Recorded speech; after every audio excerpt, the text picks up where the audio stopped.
Bonjour à tous, Bezrat Hashem Itbarach. Je vais essayer de faire un shiur ce soir qui regroupe énormément de points pour le renforcement de la Avodat Hashem. Ça va parler de la Simcha, de l'importance de ne pas être triste, de l'importance de Sadashet Tzadikim, de Purim. Et aussi c'est l'Eloula ce soir de Moshe Rabbeinu. Donc c'est très très bien étudié. Donc si vous diffusez aussi Dvar Torah, vous diffusez deux Dvar Torah, c'est très très bien aussi Baruch Hashem. Donc voilà, l'histoire elle est comme ça. Il y avait un grand tzaddik qui s'appelait Rabbi Beroka. Il se baladait dans le chouk. Donc le chouk c'était le marché.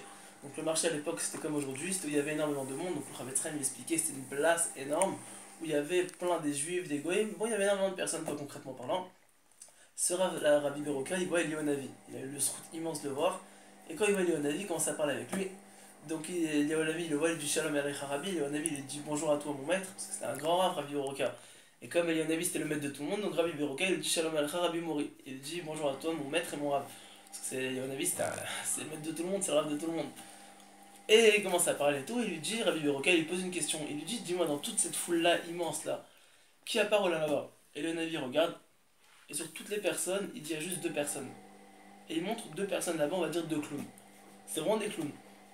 Et il part. Donc le Rabbi Beroka, il n'a pas compris du tout, il est parti voir ces deux personnes-là, et il leur pose la question, il leur dit, une question, qu'est-ce que vous faites dans la vie pour avoir un si grand route que vous deux, sur tous ces milliers de personnes-là, qui a le Chilek Olam Haba, c'est-à-dire qu'il y a une part dans le futur.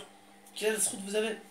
Ils disent, il explique ici Rashi, il dit, Nachnu b'douché anan, v'tachinan, il dit exactement dans le mot de la Gemara, il dit, Amalé, inche b'douché anan, on est déjà entre guillemets blagueurs, on est des comiques, des clowns, ok? Mabdachinan atzivé, c'est-à-dire on rend heureux, entre guillemets, les gens qui sont tristes, on leur fait des blagues, inami ou aussi, qui chazinan vitre de itleu tigra, vadayu tachinan vavdayu leshlema. Quand on voit qu'il y a des personnes qui se font la tête, qu'est-ce qu'on fait? On va leur faire des blagues, on leur fait le shalom. Rachid explique qu'il leur faisait des miltés, des petits routas, ça des petites blagues, histoire de leur mettre un peu la simcha et de leur dire, entre guillemets, ça, ah, il y a plus grave dans la vie, faites le shalom. Et alors, en quoi maintenant qu'ils font des blagues, qui sont heureux, ils font le shalom? Alors les Mefarshim expliquent des choses énormément, qui sont très très très très hautes, énormément hautes. Ils expliquent, il y a écrit dans Rashi, Smechim ou Mesamchim ben Adam. Ces deux personnes-là, ils étaient heureuses, excusez-moi, et ils rendaient heureuses des anges. Ça veut dire quoi? Une personne qui est heureux, c'est-à-dire pas il est heureux stam, c'est-à-dire qu'il a vraiment travaillé sa simpra, qu'il est heureux énormément, ça montre qu'il a atteint un très très haut niveau spirituellement parlant. Donc ça montre qu'il est très très proche de Dieu. C'est-à-dire que malgré les épreuves, malgré toutes les difficultés qu'il y a dans la vie, il reste fort, il est surmonte, donc ça montre qu'il a un très très haut niveau dans la vie. Donc ça montre bien en fait que ces deux clowns entre guillemets c'était des grands tzadikim. Et Mesamchim ben Adam, il explique Rabbi Morash que rejoindre une personne, c'est comme lui faire, entre guillemets, triat hametim, parce qu'il y a des personnes qui sont tellement tristes qu'une seule envie c'est de mourir. Donc c'est comme s'ils étaient morts, il y a des personnes bémettes, vous êtes dans le métro, il y a des personnes qui sont tristes, ils ont une sale tête, ça fait vraiment de la peine. Et quand une personne c'est un juif, c'est notre frère, c'est notre soeur, et il ou elle est comme ça, c'est une mitzvah pour un homme d'aller voir le garçon, essayer de remonter le moral, une copine d'aller voir sa fille, une fille d'aller voir sa copine, et essayer de se remonter le moral, et de se dire c'est pas bien, faut pas être triste, faut se renforcer, t'inquiète pas, ça va aller, on lui dit des mots tristes ou tout. Il dit Rabbi Morash, au nom de Rabbi Nachman de Breslev, qu'une personne qui remet du courage et qui renforce une personne qui est triste, c'est comme s'il lui redonnait la vie, qu'il faisait très amétim mamash. C'est une darga, c'est un niveau qui est énorme. Et deuxièmement, qu'est-ce qu'il faisait? Donc, hormis d'être heureux et de rendre heureux les gens, il faisait le shalom. Maintenant, qu'est-ce qu'il nous dit? La Mishnah dans Perkei Avot, Oev shalom, verodev shalom, oev et abriot, umekarvan Torah. Aime le shalom et cours après le shalom. C'est quoi cours après le shalom, dit Chavetz Chaim? Cours après le shalom après ceux qui t'aiment pas, cours après le shalom après ceux qui tu t'énervais, cours après le shalom après toi-même. C'est une fois d'être en shalom avec soi-même, d'être en paix avec soi-même. L'harmonie intérieure, comme ils disent les Chinois, d'être en harmonie avec soi-même, c'est important. Si une personne est bien avec soi-même, peut être bien avec les autres. Si une personne n'est pas bien avec soi-même, quand même peut être bien avec les autres, c'est pas possible. On peut transmettre que ce qu'on a déjà acquis. Donc il explique ici que en fait ces tzadikim, ces deux clowns en fait c'était des immenses tzadikim. Non seulement ils étaient heureux, ils rendaient heureux les gens. Donc ils avaient atteint une très très très très très très très haute darga dans la Avodat Hashem. Et deuxièmement, ils faisaient le maximum pour rendre heureux les gens et leur faire le shalom. Donc c'était un niveau immense. Maintenant, biscuit de quoi? Ils ont eu le lamaba biscuit d'une seule chose, la simcha. Ça, c'était la partie 1. De savoir qu'une personne, grâce à la simcha, il peut avoir son lamaba. Deuxièmement, étant donné que maintenant, il y a un rapport énorme avec la simcha, il faut savoir que toute la Torah Kula, d'accord, elle tourne autour d'une seule chose, comme Rabbi Nachman de Breslev, Zechute Elena Elenu, il a dit, mitzvah gdola et besimcha, c'est-à-dire toute la Torah, elle tourne autour d'une seule chose, c'est un pilier, c'est la simcha. Tout simplement pourquoi? Il n'y a aucune mitzvah d'être besimcha, si on peut dire ça comme ça, mais c'est toute la Torah, c'est l'essentiel de la Torah. Pourquoi? Parce que Si une personne il est Bessimcha, il est motivé, il est chaud, il est heureux, il a envie de tout faire. Si une personne il n'est pas Bessimcha, alors il a envie de rien faire. D'ailleurs, le Yetzera, lui, ça fait 5777 ans qu'il est là. Il va pas se casser la tête à nous faire des Yetzerara et des tentations sur Shabbat, sur les femmes, sur Tarat Mishpacha, sur la manger pas cachère, sur le Bet Knesset, sur ne pas te lever le matin, etc. etc., etc. Il n'y a pas que ça à faire. Et les filles, c'est la Tzniut, et les hommes, c'est la Naïm. Chacun, il a son Yetzerara, plus l'argent, etc. Il y a 1 milliard de Yetzerara. Le Yetzera, il casse un pilier de chez nous, qui est entre guillemets notre Simcha, et il nous donne envie de faire toute la vérote. Pourquoi? Parce qu'une personne il est triste, il a envie de se remonter le moral. Or, en général, quand on fait une Avera, c'est un plaisir intense tout de suite, et après, c'est que des galères. C'est pour ça maintenant que quoi, si une personne reste Bessimra constamment, alors il tombera jamais. D'ailleurs, il explique dans Meshivat Nefesh que l'essentiel du désir sexuel, etc., toutes les pulsions qui viennent, grandement majoritairement, c'est à cause de la tristesse. Si une personne est constamment Bessimra, il arrivera beaucoup, beaucoup, beaucoup à résister et à ne pas tomber. Maintenant, imaginez, d'ailleurs, petite parenthèse, très très belle chose que j'ai voulu faire un combat au prochain, je vais glisser dedans. On dit dans la Gemara, je crois que dans ce cas, que j'ai un doute, mais je pense dans ce cas, que à la fin des temps, les tzadikim et les rechaïm vont pleurer. Alors on comprend pas pourquoi, parce qu'on dit les rechaïm vont pleurer, pourquoi? Parce qu'ils vont voir leur Yetzerara qui vont être comme un fin cheveu. Ils vont dire quoi? On s'est fait banane avec un Yetzerara comme ça, en fait on est vraiment des bidons, ils vont pleurer, ils vont pleurer. Ils vont dire on a perdu le lamaba à cause de ça, on est vraiment des bidons. Et les tzadikim vont dire quoi? Ils vont commencer à pleurer aussi, mais pourquoi? De joie. Parce qu'ils vont voir le Yetzerara fort comme une montagne, ils ont dit bon Hachem, on était chazak, on a pu surmonter ça. Grâce à Dieu. Donc ce qui se passe c'est quoi? C'est que imaginez maintenant une personne il vient, il tombe. Ça arrive de tomber. D'accord? C'est humain, on est humain, après tout c'est écrit dans la Torah que ça arrive de tomber quoi. Si Akadash Baruch Hu a mis des hazarot, ça veut dire des avertissements, c'est que c'est humain. Maintenant il n'y a pas une mitzvah de tomber ou de te rapprocher de la falaise. Mais si une personne il est tombé après coup, qu'est-ce qui se passe? Alors Rabbi Nachman de Breslev, Zechut Hagen Alenu, il explique qu'une personne qui fait une avera et qui est triste après, sa tristesse elle est encore plus grave, d'accord, que la avera. Tout simplement pourquoi? Parce que le but de ce monde-là, c'est une seule chose, c'est de connaître et de comprendre Akadosh Baruch Hu. C'est quoi Dieu? Dieu, premièrement, c'est de la rachamim. D'accord? Kirachum ani, kichanun ani, Akadosh Baruch Hu m'en a dit, je suis compatissant, je suis de la miséricorde. Les 13 midot, ça commence par El Erechapaimata. Tu as un Dieu qui est Rechapaim, qui est lent à la colère. Hachem il est lent à la colère, Hachem il aime tout le monde, surtout ses fils. C'est obligé qu'Hachem il aime tout le monde. Maintenant, quand une personne il vient, il fait Navera et qu'il est triste, il montre entre guillemets qu'il n'a pas confiance en la Rahim d'Hachem. Et il explique Rav Shalom Arouch, c'est le plus grand Rahim d'Hachem qu'il y a. C'est pour ça que Rabbi Nachman de Breslev dit qu'une personne, quand il fait Navera, surtout, tu veux rattraper la chose, sois pas triste. Va au mikvé, fais Tikkun HaKlali, mets pièce à la tzedaka, fais des télim, étudie la Torah, étudie des sujets sur lesquels t'es tombé. Fais tous les moyens possibles, mais surtout sois pas triste. Au contraire, tu veux tuer les Tzerara, t'as fait une Avera, ok t'as fait une Avera. Mais ne fais pas une deuxième Avera, il n'y a pas une mitzvah d'en rajouter. Parce que déjà la Mishnah te dit mitzvah goret mitzvah. Ça, une mitzvah s'entraîne mitzvah et Avera goret Avera. Une Avera s'entraîne Avera. Donc déjà, quand une personne fait une Avera, il rentre dans un cercle vicieux. Si maintenant il est rentré dans un cercle vicieux, qu'il en sorte, ne reste pas dedans, fais pas le brel. Alors, première chose à faire, se mettre Bessimra. En écoutant de la musique, soit comme Rav Eliaou m'avait dit à la Yeshiva, en essayant d'acheter un bel habit, un habit qui nous plaît, ça va nous mettre un peu de simcha, d'acheter un petit truc à manger, sympathique, chacun il a des techniques, taper des mains, sauter, etc. Maintenant, pourquoi une personne doit faire ça? Pour pouvoir casser ce cercle vicieux-là. Maintenant, comment faire pour, entre guillemets, si une personne, non, il a fait d'Avera, mais entre guillemets, il essaie de s'en sortir et de faire le maximum pour devenir une bonne personne, de faire tu vois. Alors, il explique Rabbi Nachman de Breslev, il dit quelque chose de très très beau. Il dit une personne qui veut s'en sortir, il doit une seule chose, c'est s'attacher au tzadikim. Faire tu vois, c'est évident, bien entendu. Mais s'attacher au tzadikim. Quand une personne s'attache au tzadikim, alors même si les tzadikim là, même si cette personne elle a fait très grave avarot, du fait que les tzadikim, entre guillemets, ils sont passés par ces tentations là et qu'ils ont surmonté, donc ils ont ouvert la porte au chemin de la tchouva, ils ont ouvert les portes de la facilité dans la Avodat Hashem.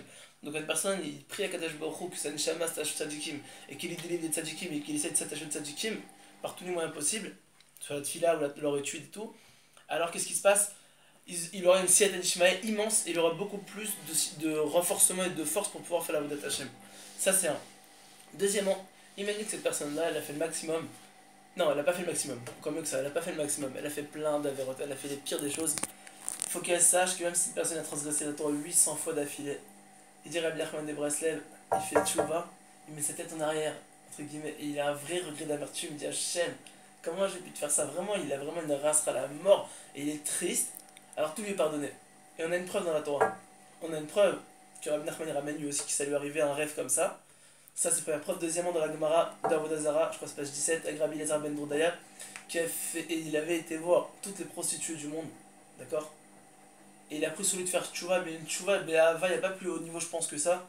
Et il a tellement fait tchouva, tellement été triste d'avoir déçu Akadosh Baruch Hu, qu'il est mort de pleurs. Il y a une voix qui est sortie qui a dit Rabbi Elazar ben Dourdaya, Mouzman et Chayanamaba, il a été Mouzman, il a été invité au monde futur, tellement qu'il a atteint un très haut niveau. Donc, il faut comprendre quoi. Qu'une personne, même s'il a fait toute la vérote, ok, il a fait toute la vérote, ça ne justifie pas. C'est très grave, tout le monde est d'accord, il n'y a pas de marloquette dessus. Mais maintenant, concrètement parlant, qu'est-ce qu'Hachem veut de toi? Il veut que tu te relèves, Nafalta, Takoum, t'es tombé, relève-toi, il n'y a pas de mise de rester par terre. Le plus grand truc de la génération, la plus grande épreuve, je pense, c'est. Enfin, Rabbi Nachman explique que c'est la passion sexuelle, etc. Mais c'est ça qui nous met la première chose KO. Ce qui se passe, c'est que ça nous met KO. Et la première chose, entre guillemets, pour nous relever, c'est grâce à la simra. C'est pour ça que la Chassidut, elle met énormément l'accent sur la simra, sur le fait de travailler sur la simra, d'avoir la Emouna pour arriver aussi à la simra, parce que l'un dépend de l'autre. Il explique ça à Shalom Baruch dans son livre, Jardin de la foi. Quand une personne il est simra, alors il est très très fort, il reste à toutes les tentations possibles, que ce soit de l'argent, la gourmandise, les femmes, tous les autres, etc. Il arrive à être fort. Pareil pour une femme, si elle est bessimra, elle peut être betsniout, elle peut être très tsniout, elle peut se plaire, elle peut être heureuse, et faire ça avec simra, bah au Hachem ça peut être magnifique. L'essentiel c'est d'être joyeux. Quand une personne est joyeuse, elle a tout réussi. C'est difficile avec toutes les épreuves qu'il y a, donc il faut travailler dessus. Il expliquait d'ailleurs, en rapport avec Purim, un très beau truc. Ça c'est Rabbi Nathan, donc je vais lire ce qu'il dit. Rabbi Nathan dans Sirot Haran 131, il explique comme ça. Lorsque je retranscris l'enseignement 10 du Likutei Moharan qui explique que les danses, d'accord, quand on danse et quand on tape des mains, qui ont le pouvoir d'annuler les mauvais décrets du peuple d'Israël, Rabbi Nachman me dit ainsi. Ainsi j'ai parlé des décrets, pèsent actuellement sur le peuple d'Israël, et bientôt ce sera Purim. Ashgara Pratit. Les Juifs danseront et frapperont des mains, et grâce à cela, annuleront les mauvais décrets. Et il répéta, ainsi j'ai dit. Ça veut dire quoi ainsi j'ai dit?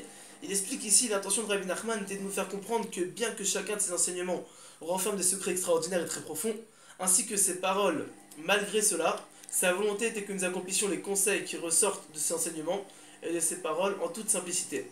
Par exemple, dans cet enseignement, il explique que le fait maintenant de taper des mains et d'être heureux, ça a le pouvoir, même pour le plus simple des juifs, il explique, d'annuler les décrets qui tombent sur l'Israël. Et là, Baruch Hashem, fin de la semaine prochaine, il y aura Purim, Bezrat Hashem, Baruch.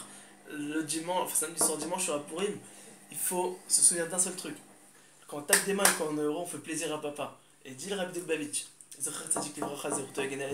il dit comme ça, que la joie d'un homme amène sur lui la joie céleste. Ça veut dire quoi? Quand une personne il est heureux, malgré les difficultés, alors il s'attire la joie d'Hachem. Pourquoi?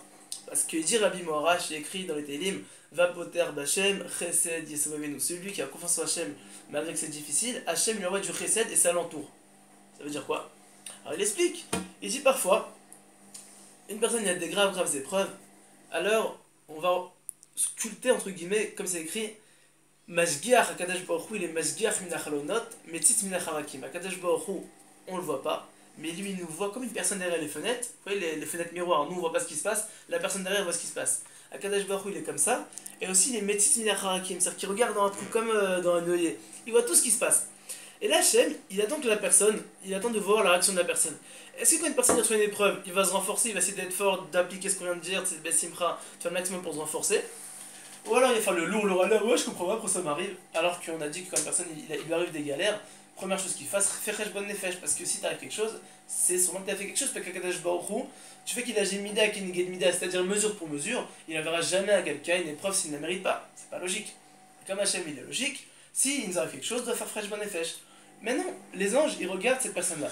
Si elle dit à Kadosh Baruch Hu, Hachem, c'est vrai que c'est difficile pour moi, c'est très très difficile, mais je vais me renforcer, je vais faire le maximum, faire ta volonté. Un Kadosh Baruch Hu il dit comme ça. Les anges disent à Kadosh Baruch Hu, Hachem, regarde ton fils il a des galères, il est en galère. Il est en train de te dire merci, il dit Baruch Hachem, c'est la plus grande des gloires, comme il disait le Baal Shem Tov. Quand un juif il dit Baruch Hachem, c'est la plus grande des gloires pour Hachem. Hachem, la vérité, enlève lui ses épreuves. Et Hachem il dit aux anges, vous avez raison, et il lui enlève l'épreuve, ils lui font sauter l'épreuve. Magnifique Baruch Hachem. Maintenant, si une personne il a une petite épreuve, et qui commence à râler, c'est la pire des épreuves, c'est la pire des galères. Pourquoi? Parce que les anges ils disent attends, comment ça il râle celui-là, il a une petite épreuve, il râle. Alors qu'est-ce qu'ils font? Ils ouvrent le livre, d'accord?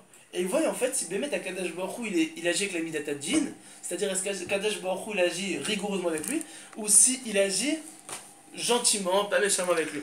Et si jamais Kadosh Baruch Hu, il a géré gentiment avec lui, c'est-à-dire avec la Rachamim, il a été patient, il a tant qu'il fait tu vois, et que l'autre il a pris une petite erreur, une petite épreuve de rien du tout, qu'en fait c'est pour le réveiller cette épreuve-là, c'est pour qu'il fasse tu vois, et qu'en plus de ça lui il râle, là on lui dit ah toi tu râles alors que Hachem il t'envoie un truc de tu vois, boum on le voit de la dehors, bah tout ce que vous voulez, que Dieu nous en préserve. C'est pour ça qu'il faut toujours accepter les épreuves d'avant. Donc toujours garder sa simra. Je finis avec une halakha magnifique, bon Hachem, que le Morosh Yeshiva, à la Yeshiva, Torah Mitzvah, Rav Yitzhak aussi, il avait dit dans des Mefarshim un très beau truc. Il y a écrit dans le Shulchan Aruch, chapitre Tartzad, donc ça fait 694, halakha Gimel. Gimel. Il y a écrit comme ça, En medagdekim bemot bepurim, elakol mishe pochet shado, litol not limlo. Ou même comme chez Naguliten, af lakum not nim. Il explique comme ça Rabbi Yosef Karo, Maran, Zechute Hagan Alenu, que il y a une mitzvah, entre guillemets, j'ai plus de voix, Mechila. Il y a une mitzvah, toute l'année de la Tzedaka.